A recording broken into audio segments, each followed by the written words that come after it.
I was Seaman First Class Anthony Rizzo, United States Navy, assigned to the destroyer USS Bullard, and I was the last American killed in World War II, shot by a Japanese sniper on August 15, 1945, at 11:47 a.m. Tokyo time, 3 hours after Emperor Hirohito's surrender broadcast went out over Japanese radio, 3 hours after the war officially ended.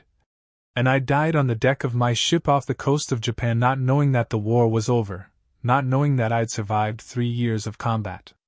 in the Pacific, only to be killed after the shooting was supposed to have stopped. And I was 22 years old with a wife back home in Brooklyn and a daughter I'd never met who had been born while I was at sea. And I bled out on that deck while my shipmates tried to save me, and the last thing I remember thinking was that I'd been so close, so damn close to going home. Just a few more days and I would have been sailing back to the States to finally meet my daughter and hold my wife again. But instead I died 3 hours too late, and I've often wondered, in whatever exists after death, whether those 3 hours make my death more tragic or less, whether dying after the surrender was worse than dying before it, and I've concluded that death is death regardless of timing, but there's something particularly cruel about being the last casualty of a war that claimed so many millions. About being the final name on a list that should have ended earlier. I joined the Navy in December 1941, 3 days after Pearl Harbor, because I was angry about the attack and wanted to fight back, and I was working as a mechanic in Brooklyn, fixing cars and trucks, and I could have gotten a deferment for being in an essential industry, but I didn't want a deferment. I wanted to serve, wanted to be part of the war effort. And my wife Marie cried when I told her I was enlisting, but she understood, because everyone in those days understood that this was a war that had to be fought, that we couldn't let the Japanese attack us without responding, and I went through basic training at Great Lakes Naval Training Station in Illinois in the middle of winter, and it was cold and miserable and I loved it, loved the sense of purpose, loved being part of something bigger than myself, and I got assigned to the destroyer USS Bullard, which was being built at Bath Iron Works in Maine. And I joined the ship in May 1942 when it was commissioned, and I was part of the original crew, and I became a gunner's mate, responsible for maintaining and operating the ship's anti-aircraft guns, and we sailed for the Pacific in July 1942, and I didn't see America again for 3 years. The Bullard fought in 17 major engagements during the Pacific War, from Guadalcanal to the Philippines to Iwo Jima to Okinawa, and we were a Fletcher-class destroyer, fast and maneuverable, with 5-inch guns and torpedo tubes and anti-aircraft weapons, and our job was to screen the carriers and battleships from Japanese air attack and submarine attack, and to bombard Japanese positions before amphibious landings, and to rescue pilots who'd been shot down, and we did all of that and more, and the ship became my home and the crew became my family, 300 men living in cramped quarters, working together, fighting together, and I saw men killed, saw friends die, saw Japanese aircraft shot down and Japanese ships sunk, and I became hardened to death in a way that frightened me sometimes, because I'd been a gentle person before the war. I'd never wanted to hurt anyone, but war changes you. Forces you to accept violence as normal, and I accepted it because I had to. Because the alternative was breaking down, and I couldn't afford to break down when my shipmates were depending on me. By August 1945 we'd been at sea almost continuously for 3 years, with only brief port calls for refueling and repairs, and we were exhausted, physically and mentally worn down, and we participated in the bombardment of Japanese cities in preparation for the planned invasion of the home islands, and everyone knew that invasion was going to be incredibly costly, that Japan would defend their homeland with fanatical determination, and we were expecting orders to support the invasion forces.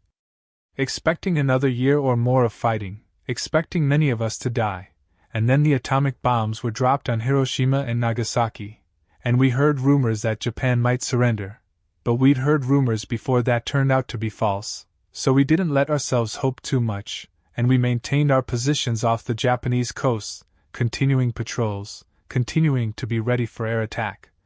Because the Japanese were still flying kamikaze missions even after the atomic bombs, still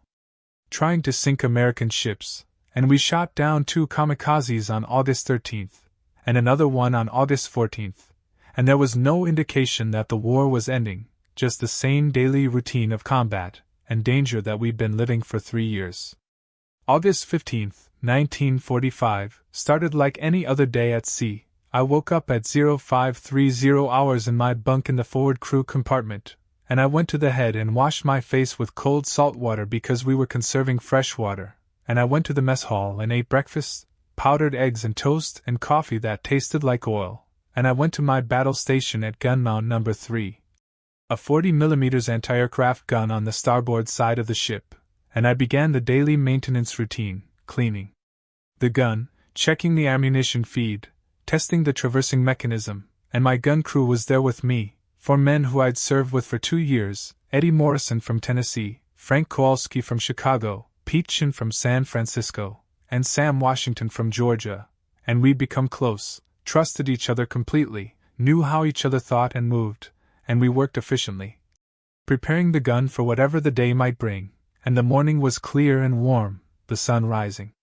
over the Pacific, and I remember thinking that it was a beautiful day, that if we weren't at war this would be a pleasant morning, and I thought about Marie and our daughter Angela who I'd only seen in photographs, and I calculated that if the war ended soon I might be home by Christmas, might get to hold my daughter for the first time before she turned 2 years old, and I let myself imagine that moment. Walking into our apartment in Brooklyn and seeing Marie and Angela, and that thought made me smile.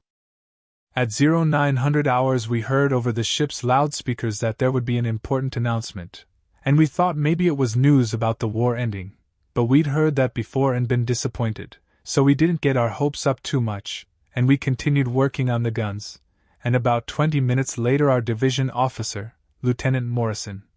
came around and told us that Emperor Hirohito had broadcast a surrender announcement, that the war was over, that Japan had accepted the terms of the Potsdam Declaration, and there was a moment of stunned silence, and then Eddie Morrison let out a whoop and started dancing, and Frank was crying, and Pete was laughing, and Sam was praying, thanking God, and I just stood there feeling numb, because I'd been preparing for combat for so long that peace didn't feel real, didn't feel possible. And Lieutenant Morrison told us to remain at our stations because Japanese forces might not have received the surrender order yet, or might refuse to obey it, and we needed to stay alert, and he said that we'd probably be here for another few weeks while the surrender was formalized and occupation forces moved in, but then we'd be going home, and he shook hands with each of us, and he said, "You men did one hell of a job, I'm proud to have served with you." And then he moved on to the next gun position, and we stood there at our gun mount processing what we just heard, talking about what we'd do when we got home, making plans, and Eddie said he was going to sleep for a week straight, and Frank said he was going to eat his mother's cooking until he couldn't move, and Pete said he was going to marry his girlfriend who'd been waiting for him, and Sam said he was going to buy a farm and never see the ocean again, and I said I was going to hold my daughter and not let go, and we were happy, genuinely happy, for the first time in years. At 1130 hours I went below decks to the head, and when I came back up to the deck I heard someone shout, "Sniper!" And I looked toward the shore about 800 yards away and I saw muzzle flashes from the buildings on the waterfront, and bullets were hitting the water near the ship, and I ran toward my gun position, and I was almost there when I felt an impact in my chest, like someone had punched me hard, and I looked down and saw blood spreading across my shirt, and I fell to the deck. And Eddie was there immediately, pressing his hands against my chest, trying to stop the bleeding, and I couldn't breathe properly, couldn't get air into my lungs, and I realized I'd been shot, that a Japanese sniper had hit me even though the war was over, even though the surrender had been announced, and I thought, "This can't be happening, not now, not after everything." And I could hear Eddie screaming for a medic, and Frank and Pete were returning fire toward the shore with their rifles.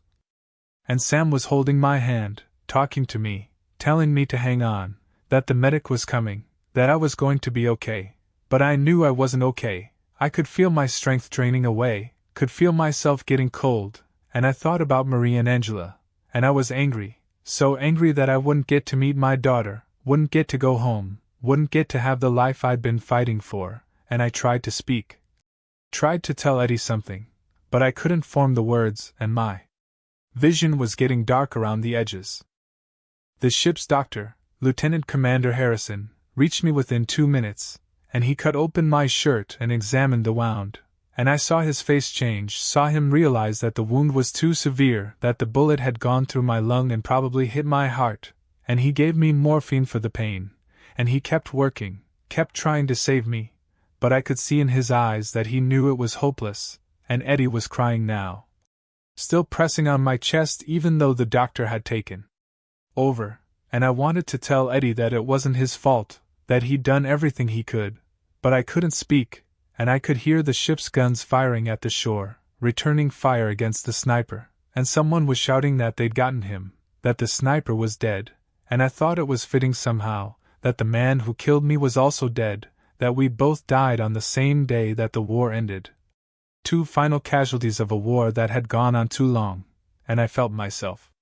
slipping away, felt consciousness fading, and the last thing I saw was Eddie's face looking down at me, and the last thing I thought was that I'd been so close, just 3 hours too late, and then there was nothing.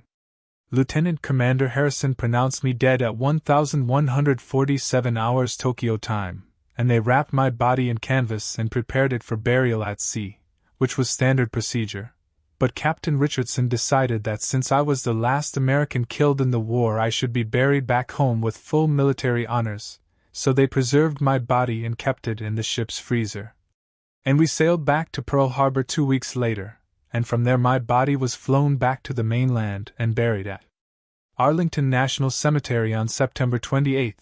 1945, and Marie was there with Angela, and the Navy gave her a flag and a medal and a letter from President Truman expressing condolences, and Marie kept that letter for the rest of her life, kept it in a frame on the wall of our apartment, and she never remarried, never moved on, just raised Angela alone and told her stories about me. About her father who died 3 hours after the war ended, and Angela grew up with my memory but not my presence. And she became a teacher and had 3 children of her own, my grandchildren who I never met, and she would take them to Arlington every year on August 15th to visit my grave, and she would tell them the story of the last American killed in World War II, and I think she struggled with anger about my death, about the cruel timing, about how close I'd come to surviving, and I understand that anger, I share it even now. But I've also come to understand that my death, like the deaths of all the others who died in that war, had meaning not because of when it happened but because of why it happened, because we were fighting to stop aggression and tyranny and to preserve freedom, and those are causes worth dying for regardless of timing. The Japanese sniper who killed me was identified as Private Takeshi Yamamoto, a 20-year-old soldier from Osaka who was part of a coastal defense unit, and apparently he hadn't heard about the surrender, or had heard but refused to accept it, and after he shot me the Bullard's guns returned fire and killed him and 3 other Japanese soldiers who had been firing on the ship. And they were probably the last Japanese soldiers killed in the war, dying minutes after I died, and I've thought about Takeshi Yamamoto over the years, wondered what he was thinking when he fired that shot, whether he knew the war was over, whether he was fighting out of loyalty or stubbornness or fear, and I don't hate him, I can't hate him, because he was just a young man like me, caught up in a war he probably didn't want, doing what he thought was his duty. And we killed each other on a day when the killing should have stopped. And that's a tragedy that encompasses both of us, not just me.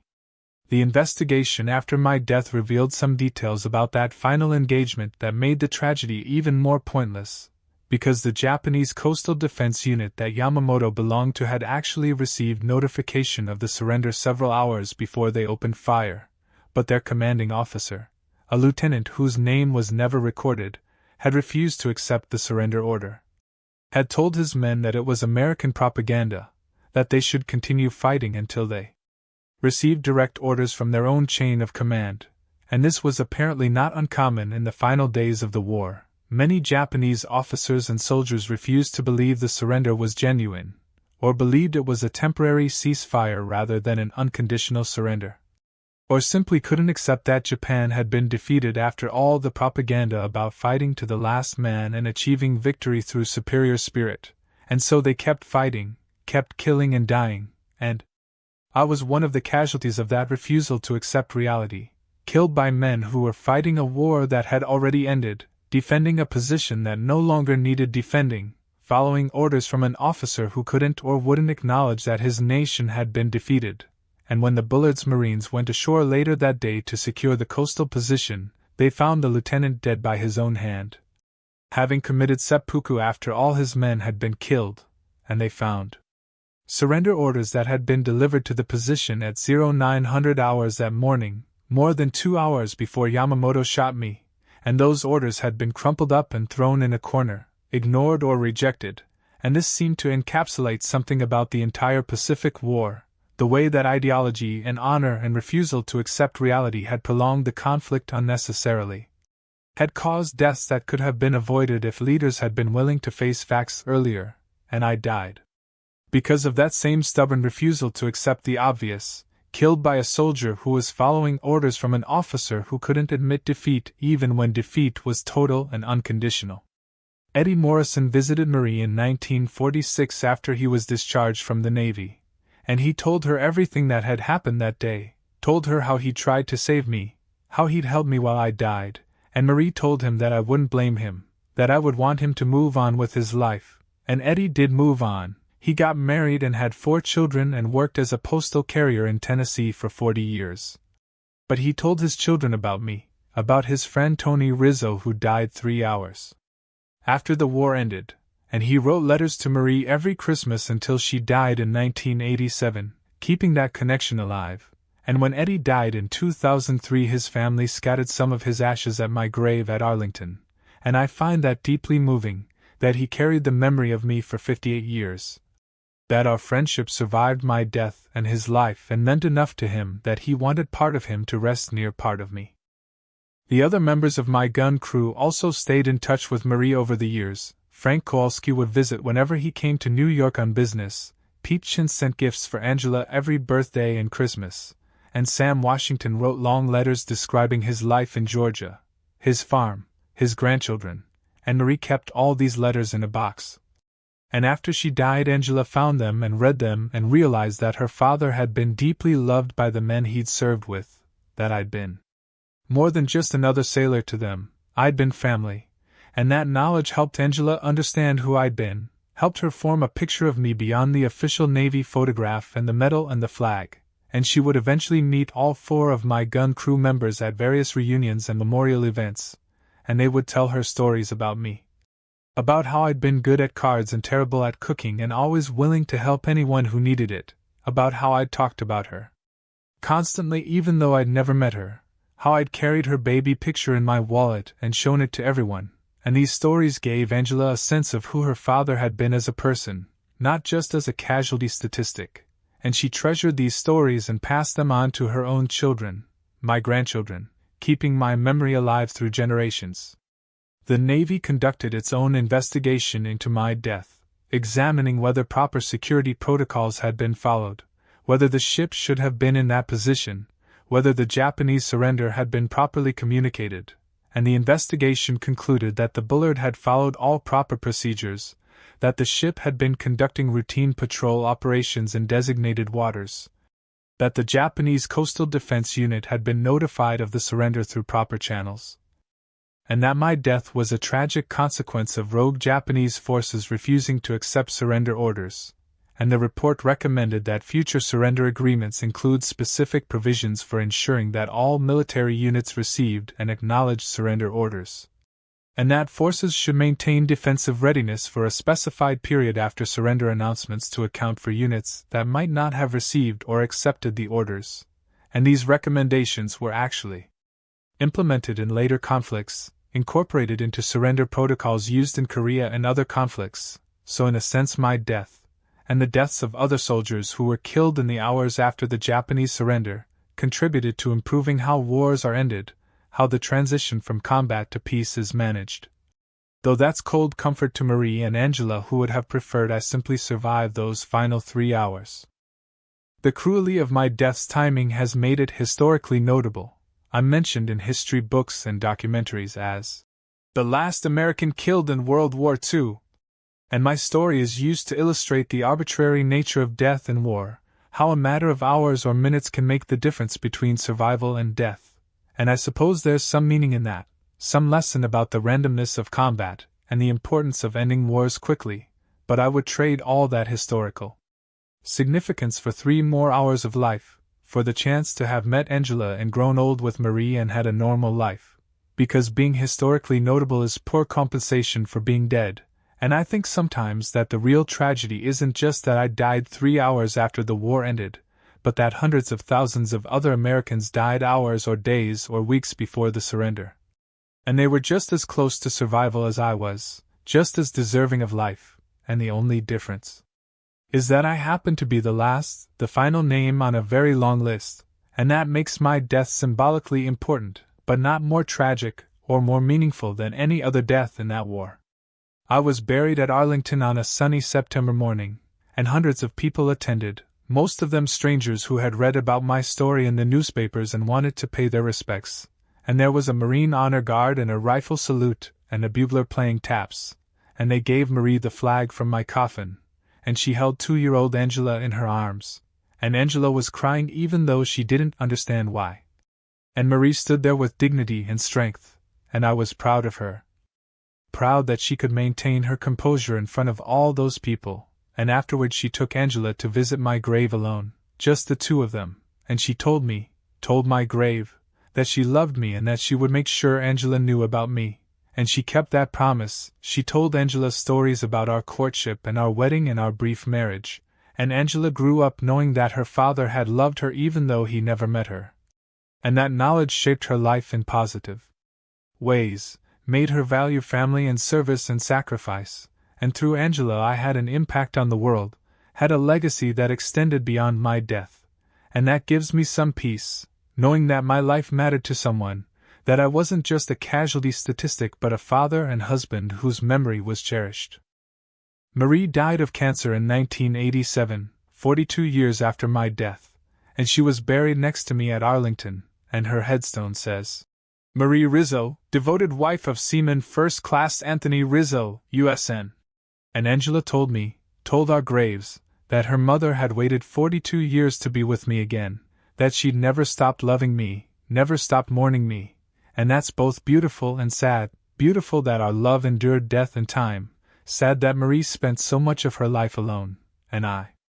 wish I could have given her more, wish I could have been there for her and Angela, wish those 3 hours had fallen differently, but wishes don't change history, don't bring back the dead, don't undo the bullets fired by scared young men in the final moments of a terrible war, and all I can do is exist in whatever way the dead exist, remembered by those who knew me or knew of me, reduced to a story about timing and tragedy. And hope that my death, along with all the other deaths in that war,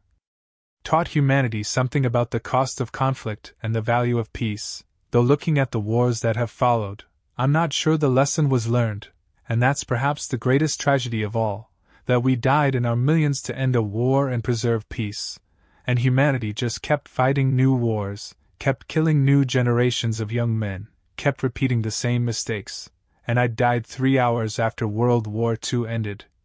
But war itself never ended, it just moved to new places, with new names, and somewhere right now there's probably another young man dying 3 hours after he should have been safe, another Marie waiting for a husband who won't come home, another Angela growing up without a father, and the cycle continues, endlessly, tragically. And I'm just one name among millions, the last American killed in World War II, dead at 22, 3 hours too late.